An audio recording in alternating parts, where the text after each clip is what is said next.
Hey guys, my name is Tim Schmoyer, and just like we do every Thursday, I'm going to take a question from one of you guys and do my best to answer it to help you out with the audiences and the channels that you are growing here on YouTube. This question is from Christine Does Drama on Twitter, and she tweeted me and asked this. You probably get this question a lot, but is it true that you can use 30 seconds of any song in your YouTube video? Christine, I know that is like a common thing that a lot of people talk about and believe to be true, but it is absolutely 100% not true. Whoever tells you that is clearly not familiar with copyright law, and you can definitely get into trouble even just for using 1 second of a copyrighted music or sound effect or anything that doesn't actually belong to you. However, instead of just leaving you hanging without a big disappointment, someone from the video creators community here, B. Chambers from the Alloy 7 video YouTube channel, is here with us to tell you how you can use copyrighted content, whether it's music or gaming footage or movie clips, whatever the case may be, how you can actually use those legally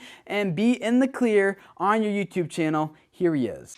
Hey, what's up, fellow creators? My name is B. Chambers from Alloy 7 Video, and I'm mostly known for doing gaming reviews, gaming editorials, and also tutorials for people on how to run a gaming channel here on YouTube. So the first step in monetizing the videos that you create that use material that's copyrighted by someone else is very simply to determine who the copyright owner is. And in the realm of games, movies, and TV, that's usually pretty easy. With games, it's usually the game's developer or the game's publisher that owns the copyright. When it's not, usually a Google search will figure that out for you, or even Wikipedia. I've also done some legwork on alloy7.com. I'll have a link to the specific page in the video description that shows you all of the copyright owners that I reached out to and what their answers were. When it comes to movies and TV shows, it's usually very easy to determine that because the people that own the movie or the TV show, it's found on their website. When you step into the realm of music, it gets a little bit more complicated, and this is actually why I don't recommend trying to use other people's copyrighted music in your videos. Let's say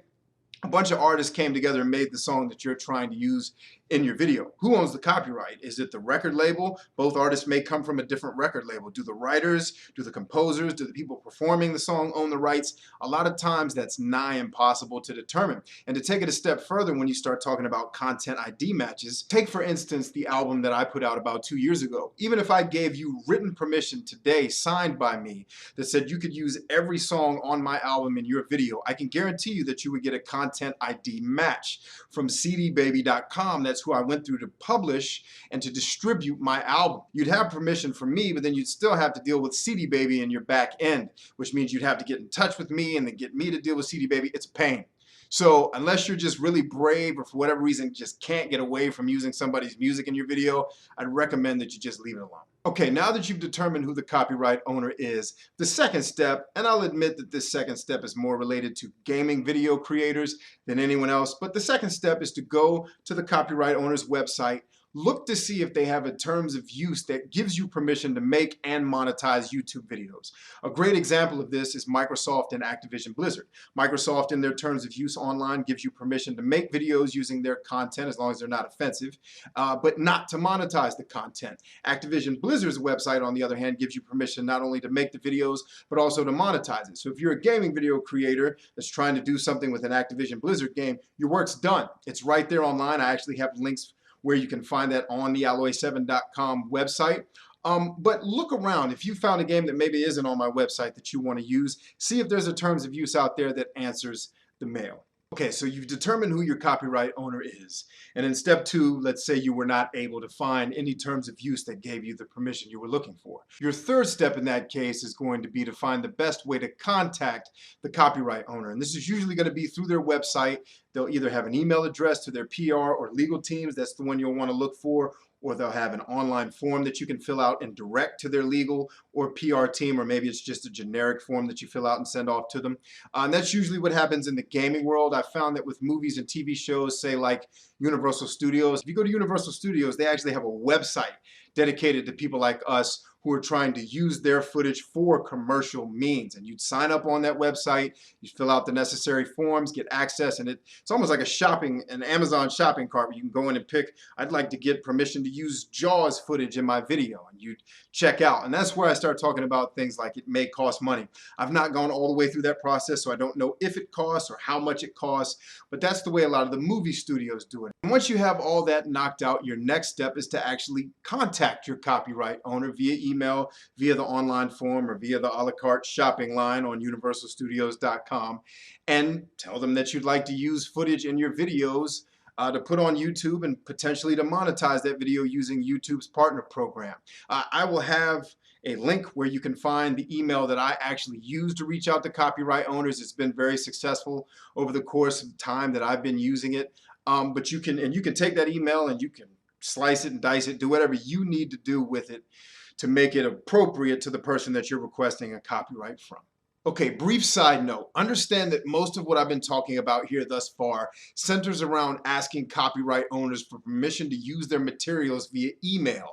Understand that YouTube's automated system will not accept an email as proof of permission should you get a content ID match or a copyright strike. So here's what I suggest you do. When you request permission from the copyright owners, ask them to do one of two things. One, to post the permission on their websites. Get them to put something in a public space that YouTube system can go out and search and say, roger that, good to go. Or ask them to send you actual signed documentation via email. Having not gone through the process with movie production companies, I'm going to assume that that a la carte shopping line that I was telling you about probably doles out some type of documentation. For those of you out there who have been through that process, be sure to leave us some commentary in the comments section confirming or denying that. Okay, and the fifth and final step is follow-up. I think a lot of you are going to be surprised by just how responsive some of these companies that you reach out to are. I know I was. Getting emails from people at Square Enix and a lot of the big name game producing companies out there was a surprise to me. But every once in a while, you're going to run into a company where they either don't get right back to you, or they'll get back to you and say, hey, we need more information. And when you give them that information, they may not get back to you. So the next thing to do is just simple, good old-fashioned follow-up via email or via the online form that they have available to you.